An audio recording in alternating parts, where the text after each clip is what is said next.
तो guys how are you doing. आज हम देखने वाले हैं अपने सोल लैंड के अपकमिंग एपिसोड की एक novel based explanation and I hope कि आपको ये पसंद आएगी। तो दोस्तों, जैसा कि हमने लास्ट एपिसोड में देखा था कि शुआन जीवन ने फाइनली यू हाओ को उस टेस्ट के अंदर पास कर दिया था, जिसके चलते उसने वो जो डिवाइन एरो वेपन बनाया था वो काफ़ी ज़्यादा खुश हो गया था उसको देखने के बाद। इवन शुआन तो उसको लेने के लिए भी कह रहा था, बट उसके लिए यू हाओ मना कर देता है एंड कह रहा था कि नहीं, वो ये वेपन फ़िलहाल नहीं दे पाएगा शुआन को, जिसके साथ इस चीज़ के लिए राज़ी हो गया था एंड कह रहा होता है कि ठीक है, अगर तुम ऐसा ही चाहते हो तो। हालांकि इसी के साथ शुआन के पास में कुछ और 4 डिसेबल्स और थे जिनके ऊपर उसे काफ़ी ज़्यादा गर्व भी था, जिनका नाम के जीमू एंड वांग शियाओ जी था। यहाँ पे जो डिसेबल है काफ़ी ज़्यादा पावरफुल है, स्पेशली वो लड़की जिसका नाम ऑरेंज मैन पाई है। वो बहुत ही ज़्यादा पावरफुल लड़की है, साथ ही उसका स्टेटस भी बहुत ज़्यादा हाई है। यू हाओ जब उस लड़की से मिलने के लिए जाता है तो वो लड़की उसके ऊपर ज़्यादा ध्यान नहीं देती एंड इन लोगों की जो फर्स्ट मीटिंग थी वो इतनी ज़्यादा सही नहीं रहती है, क्योंकि जब यू हाओ उससे मिलने के लिए गया था तो फिलहाल तो वो लड़की फोकस कर रही थी अपने एक टूल बनाने के ऊपर एंड वो एक फॉर्मेशन बना रही होती है। हालांकि कुछ वक्त तक तो उसने नोटिस ही नहीं किया कि यू हाओ वहाँ पे खड़ा है एंड वहाँ पे वो अपना एक्सपेरिमेंट कर रही थी। लेकिन तभी जैसे ही वो नोटिस करती वो थोड़ी घबरा गई थी और फिर इसी के चलते वो बहुत ही बुरे तरीके से गिर जाती है। हालांकि हमें देखने को मिलता है कि यहाँ पर वो यू हाओ के ऊपर अपने ऑरेंजेस बॉम्ब का शूट कर देती है, जिसके चलते यहाँ पे यू हाओ से काफ़ी आसानी से ख़त्म कर देता है। हालांकि वो अटैक काफ़ी नॉर्मल थे यू हाओ के लिए, जिसके साथ ही वो काफ़ी ज़्यादा कंफ्यूज भी हो गई थी एंड जूसी पूरे तरीके से ही वहाँ पे गिर जाती है। लेकिन यू हाओ से होल्ड करने की कोशिश भी कर रहा था। फिलहाल तो वो उसको इस इंटेंशन को भी काफ़ी ज़्यादा बुरे तरीके से ले रही थी एंड कह रही थी कि ये बहुत ही ज़्यादा अजीब सा लड़का। इसी के साथ वो तुरंत ही अपने बाकी सारे फ्रेंड्स को भी बुला लेती है, स्पेशली वो बुलाती है के जीमू एंड वांग शियाओ जी को एंड कह रही थी यू हाओ के बारे में, और उनसे कहती है कि मुझे इस लड़के को कैसे भी करके एक लेसन सिखाना है, क्योंकि इस लड़के ने मेरे साथ काफ़ी ज़्यादा गलत किया है। हालांकि यहाँ पे यू हाओ एंड काइटो दोनों ही एक दूसरे से भी मिलते हैं, जहाँ वो दोनों आपस में एक दूसरे से बातें कर रहे थे, जिसके साथ ही काइटो अब उसे अपने लाइफ के एक्सपीरियंसेस के बारे में बताने लग गया था, जिसके बारे में उसने फ़िलहाल अभी ज़्यादातर लोगों को नहीं बताया। इवन वो यहाँ पर ये चीज़ रिवील आउट करता है कि सन मून एम्पायर का क्राउन प्रिंस है वो। ये सुनने के बाद तो यू हाओ काफ़ी ज़्यादा शौक हो गया था एंड इसी के साथ काइटो ये भी बता रहा था कि जब 9 साल पहले वो एक छोटा बच्चा था तभी सन मून एम्पायर के अंदर काफ़ी सारे लोगों ने किंग से रिबेल लिया, साथ ही उसके पेरेंट्स एंड उसके सिस्टर को बहुत ही बुरे तरीके से टॉर्चर भी किया। लेकिन काइटो लकी था, जिसके चलते वो उस जगह से स्केप करने में कामयाब हो गया। इसी के साथ वो फिलहाल तो इस पैलेस के लोगों से बदला भी लेना चाह रहा होता है, लेकिन काइटो के पास में भी काफ़ी सारे मैजिक वेपन्स और बाकी सारी चीज़ें हैं, बट ये इतनी सारी चीज़ें होना भी इनफ नहीं है रिवेंज लेने के लिए। एंड यू हाओ के साथ उसकी पहले से ही काफ़ी अच्छी बनती रही है, जिसके चलते अब वो यही सोच रहा होता है कि क्यों ना यू हाओ का ही साथ लिया जाए एंड उसी के साथ वो रिवेंज लेने में कामयाब भी हो पाएगा।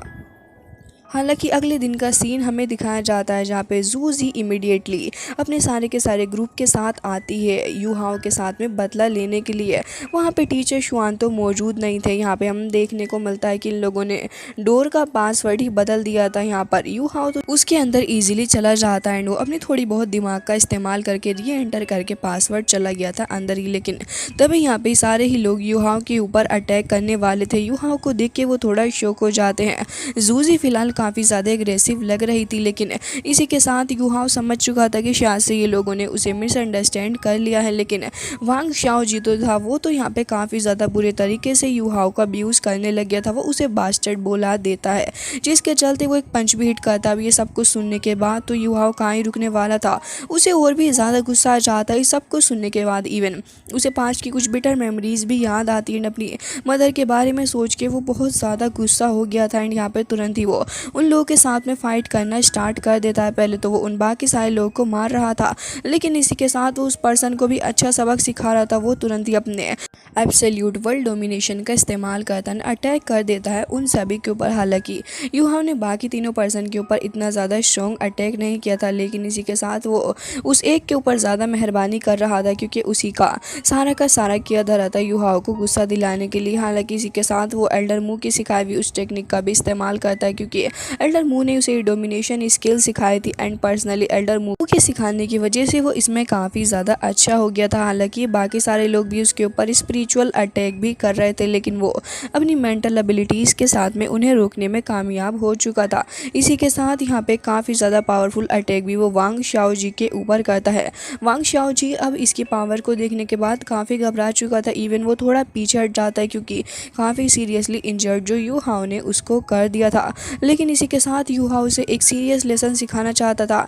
हालांकि बाकी सारे लोग जैसे कि जू की केके एंड जीमो, ये सारे लोग अभी भी एकदम ही ठीक कर रहे थे, लेकिन शाओ जी की हालत काफ़ी मिजरेबल कर दी थी यू हाओ ने। एंड यहाँ पे अपने वर्ल्ड डोमिनेशन मूव का इस्तेमाल करता है, जिसके चलते हमें देखने को मिलता है कि शाओ जी इतना ज़्यादा सीरियसली इंजर्ड हो गया था कि अल्टीमेटली वो कोमा में चला गया था। अब ये सब कुछ देखने के बाद वो सारे लोग डर जाते। इवन शुआन जब वहाँ पे आए तो फिर उन्हें एक बार में ही पता चल गया था कि बाकी सारे लोग यू हाओ को बुली करने की कोशिश कर रहे थे, लेकिन वो हेल्पलेस थे। एंड यू हाओ से कहते हैं कि प्लीज़ इन बाकी सारे लोगों को ठीक कर दो एंड शाओ जी के ऊपर ये जो तुमने कोमा में डाल दिया है प्लीज़ इसकी भी हेल्प करो। एंड क्योंकि शाओ जी काफ़ी अच्छी फैमिली से बिलोंग करता था, तो टीचर शुआंग बिल्कुल भी नहीं चाहते थे कि वो फैमिली यहाँ पे काफ़ी ज़्यादा बुरे तरीके से इन लोगों को ट्रीट करें, स्पेशली यू हाओ को, जिसके चलते वो यू हाओ से कह रहे होते हैं कि ऐसा मत करो क्योंकि वो रॉयल फैमिली से बिलोंग करता है, उन सभी का प्रेशर हमारे ऊपर आएगा। लेकिन यहाँ पे यू हाओ तो साफ साफ इनकार कर देता है।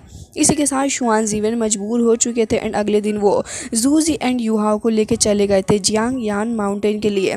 अब जैसे ही ये लोग जियांग यान माउंटेन के लिए जाते हैं तो फिर यहाँ पे काफ़ी खास तरीके के स्पेशल सोल बीच इन लोगों को देखने के लिए मिलते हैं। यहाँ पे मेटेलिक एनर्जी भी मौजूद थी एंड माउंटेन की रेंज काफ़ी ज़्यादा थी, जिसके चलते यू हाओ को काफ़ी कुछ सीखने को मिला था। इवन यू हाओ यहाँ पे अपनी टूल स्टडी भी कर रहा होता है साथ ही जूजी के साथ में, एंड के साथ में उसका एक काफ़ी अच्छा बॉन्ड भी बन चुका था, जिसके चलते यहाँ पे यू हाओ को काफ़ी सही अब इन लोगों के साथ में फील होने लग गया था। हालांकि जूजी जो उसका टेम्पर काफ़ी ज़्यादा गुस्से वाला है, लेकिन इसी के साथ वो एक फूडी भी है एंड यू हाओ तो खाना बनाने में पहले से ही काफ़ी ज़्यादा अच्छा है एंड वो उन सभी के लिए बारबेक्यू बना के देता है, जिसे खाने के बाद यहाँ पे इन सभी को काफ़ी ज़्यादा पसंद आती है।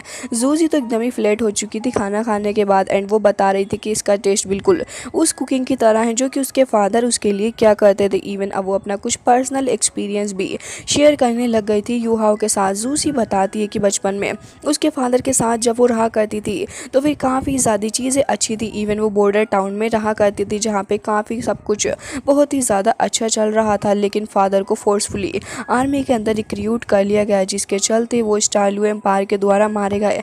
हालांकि सारी चीज़ें जूसी को अंदर से तोड़ रही थी एंड उसी के चलते उसने डिसाइड किया कि वो अब एक पावरफुल वॉरियर बनेगी, क्योंकि उसे ड्यूक वैंग टाइगर को जो मारना है। इसी के साथ जूसी का ये एक तरीके से ऑब्सेशन ही बन गया एंड इसी के चलते वो गॉडेस ऑफ वॉर बन गई।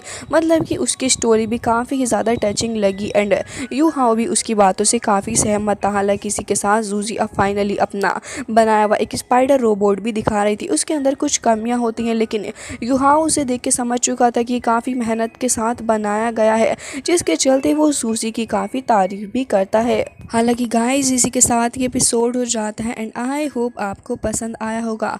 मिलता है नेक्स्ट वीडियो में, तब तक के लिए bye bye, take care of yourself.